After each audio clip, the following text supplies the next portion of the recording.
everyone, in this video we will cover the current affairs. Before we move ahead, let me inform you that these questions are part of our daily 20 MCQ series in GK Today's Academy Android application. So if you are looking for the text version of these questions and their explanations along with the interactive quiz, you may consider joining our daily 20 MCQ series in Academy Android application. So in this app course you get daily 20 MCQs, a fortnightly quiz, a monthly revision document, and also category-wise revision ebooks which are optimized for reading on your mobile itself. Apart from it, you are also able to access all archives of questions from January 2020 onwards. Please check our Telegram channel. The link is given in the description box. You can subscribe to it if you find it relevant. For hard copy books, you can visit our website gktbooks.com. Okay, so now without wasting any further time, let's get started. Good morning everyone, welcome back to GK Today, and today we'll be discussing most important MCQs for 1st of November 2021. Starting with very first question, which city played host to the first ever national inter-religious conference held in India? So the first ever national inter-religious conference was organized in Nagpur by Lokmat Media Group, and this was organized to commemorate its Nagpur edition's Golden Jubilee year. And the theme of this conference was Global Challenges to Communal Harmony and Role of India. So our Union Minister for Road Transport and Highways, Mr. Nitin Gadkari, was the chief guest of the event, and several spiritual leaders from diverse religions were invited as speakers for the event. Now apart from it, G7 agreed on a collective set of principles to govern cross-border data use and digital trade. So the deal is expected to bridge the highly regulated data protection rules used in the European countries and the more open methods of the United States. So the trade ministers from the G7 reached agreement at a meeting held recently in London. Now apart from it, the Global Media and Information Literacy Week is observed annually in October to empower people with the right information and to mitigate the challenges of misinformation.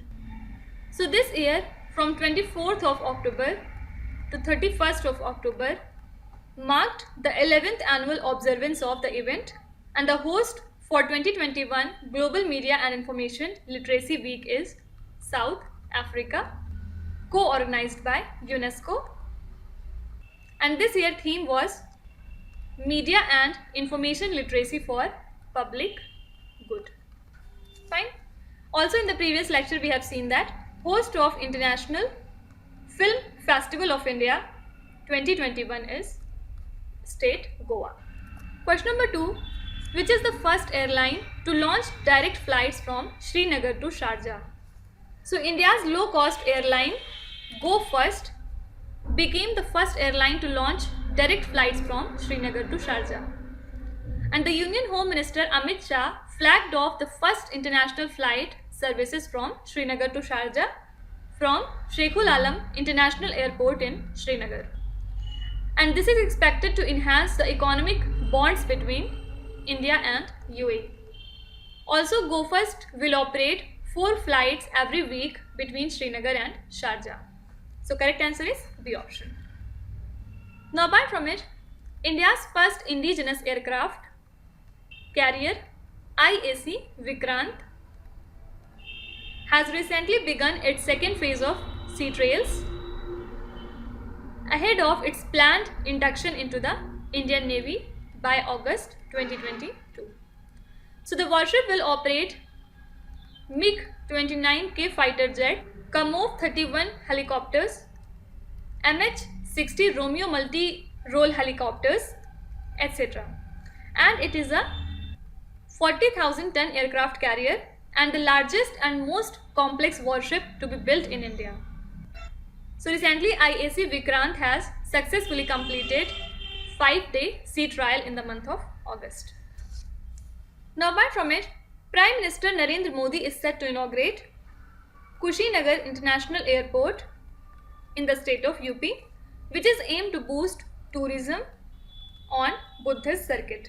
So at present, two international airports are operational in UP. First is Chaudhry Charan Singh International Airport at Lucknow, and second is Lal Bahadur Shastri International Airport at Varanasi. Also, Mr. Jeev Milkha Singh has become the first golfer in the world to be granted Dubai Golden Visa. Fine. Question number 3. Amended Technology Upgradation Fund Scheme is implemented by which ministry? So the Union Ministry of Textiles introduced the Technology Upgradation Fund Scheme in the year 1999 as a credit-linked subsidy scheme, and it aims to modernize, upgrade technology in the sector. Also, it aims to promote ease of doing business and increase employment opportunities. So this ongoing amended ATUFS was approved in the year 2016 and implemented through web-based ITUFS platform. So this was actually approved for a period from 2015 to 16 up to 2021 to 22 with an allocation of 17,822 crore rupees, and this scheme was recently reviewed by the Union Textile Ministry. Okay. Now apart from it, Andrew Yule and Company Limited, which is a central public sector enterprise in tea sector under Ministry of Heavy Industries, and it is a 158 years old company with 15 tea gardens spread across Assam and West Bengal. Now why it is in news? Because the CPSE has launched a series of Azadi Amrut Chai in orthodox elaichi, adrak and masala flavors. And this has been done to celebrate Azadi Ka Amrit Mahotsav and to commemorate the 75th year of India's independence. So now it will be available at Tea Board Counter of Parliament, Trifid outlets, Udyog Bhavan and in other central government offices. Now apart from it, the Prime Minister Narendra Modi has launched the Pradhan Mantri Atmanirbhar Swasth Bharat Yojana in Varanasi, and this scheme aims to strengthen healthcare infrastructure across the country to fill the critical gaps in public health infrastructure, especially in critical care facilities and primary care in both urban and rural areas. So basic aim of this particular Yojana is to build an IT-enabled disease surveillance system at block, district, regional and national levels. Question number 4.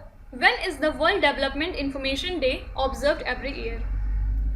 So the United Nations celebrates this day on 24th of October every year, and the first World Development Information Day was held in 1973. Why? To raise awareness about the problems related to the development and enhance efforts to solve them through strengthening global collaboration. So this year theme for this day is Action for Sustainable Development Goal. Okay. Also on the same day, the United Nations Day is observed every year to commemorate the anniversary of entry into force of UN Charter in the year 1945. Actually, United Nations officially came into existence on 24th of October 1945, and this year means 2021 marks 76th anniversary of the United Nations and its founding charter. As we know that the United Nations is an organization or foundation which has been working towards global peace and equality. Now apart from it, International Equal Pay Day is celebrated on 18th of September, and we celebrate World Bamboo Day on again 18th of September to spread awareness on protection and promotion of bamboo industry and bamboo plantation. And this year theme for this day is #PlantBamboo.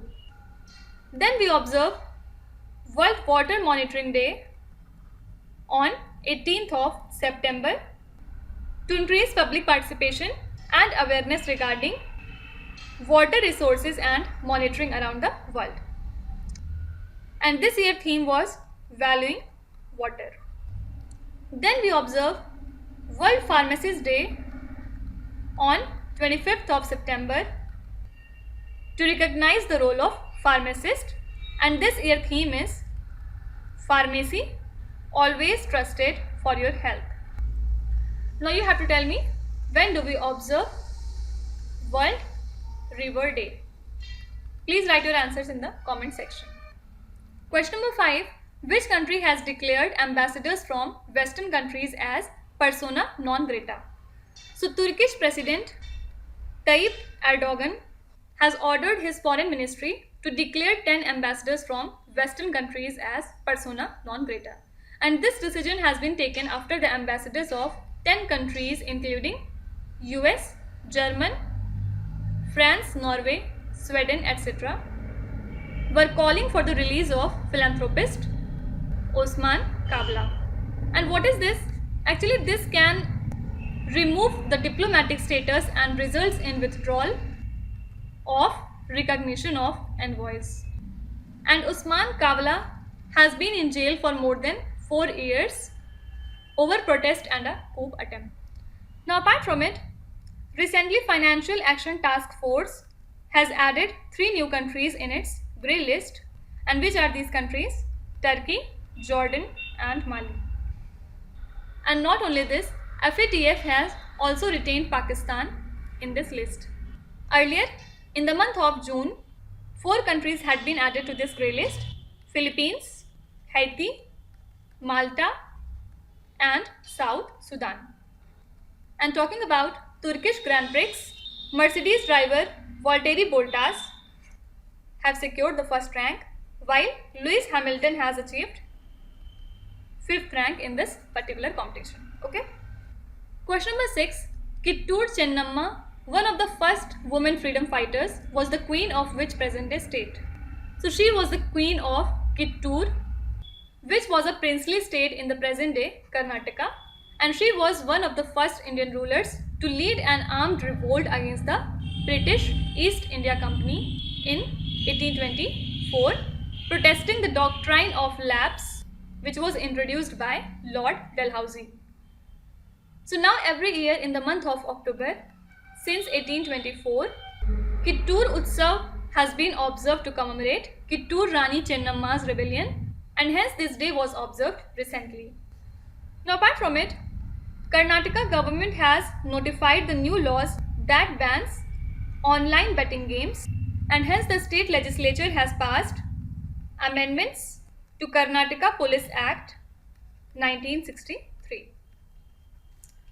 Also, Karnataka government has banned press conference taken by bureaucrats. So it has warned that if any government official is found to have sharing his views or opinions on any platforms against the government which damages the image and embarrasses the government, then serious disciplinary actions would be taken against him. Okay. Then apart from it, first meeting of foreign ministers of India, Israel, UAE and USA was held recently, and it is dubbed as New Quad. Question number 7.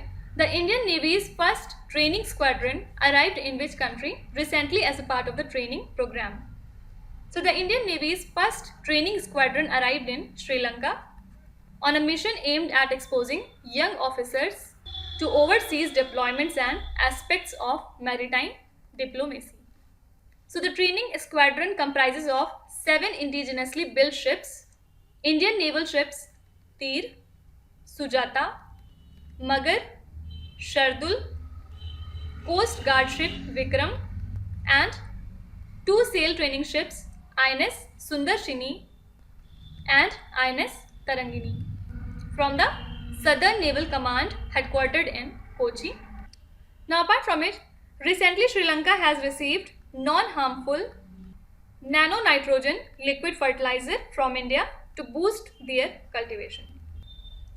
Then apart from it, 8th edition of India-Sri Lanka bilateral joint exercise called as Mitra Shakti was conducted from 15th of October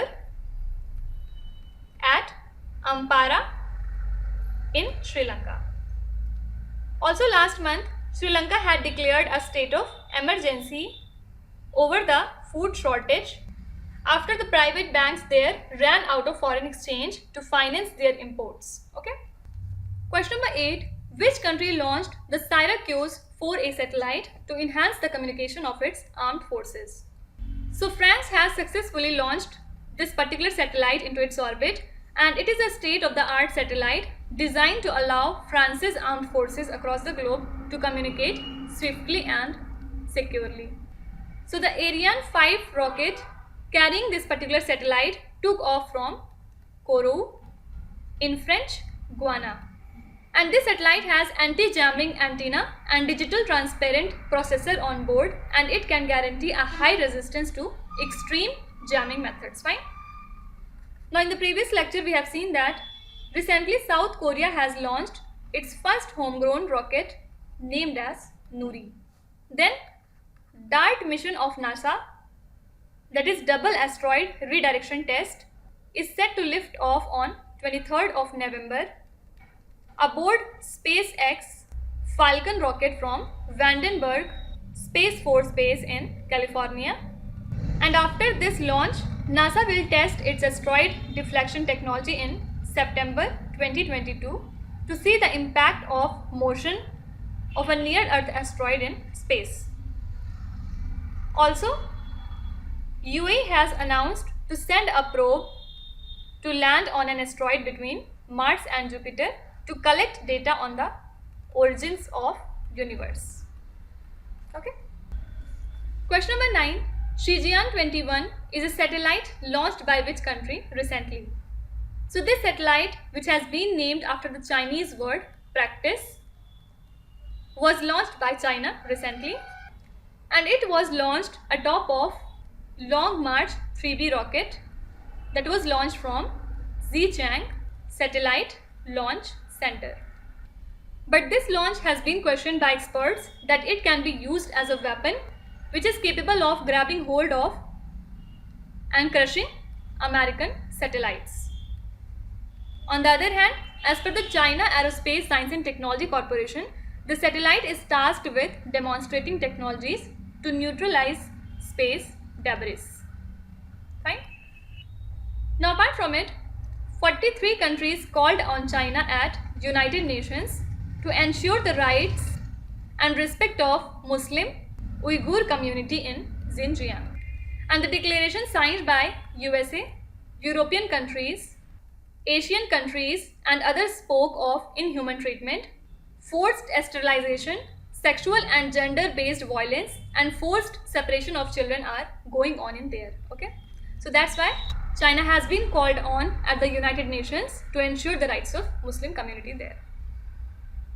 Now apart from it, in the previous lecture we have seen that China has passed a new education law to balance between academics, rest and physical education. Also recently, naval forces of China and Russia have commenced the Naval Interaction 2021, which aims to enhance capability and skills of both the countries. Now coming to last question, which North Indian state has reported the first case of Zika virus recently? So Uttar Pradesh has reported the first case of Zika virus recently from Kanpur. And a warrant officer in the Indian Air Force was diagnosed with the virus infection.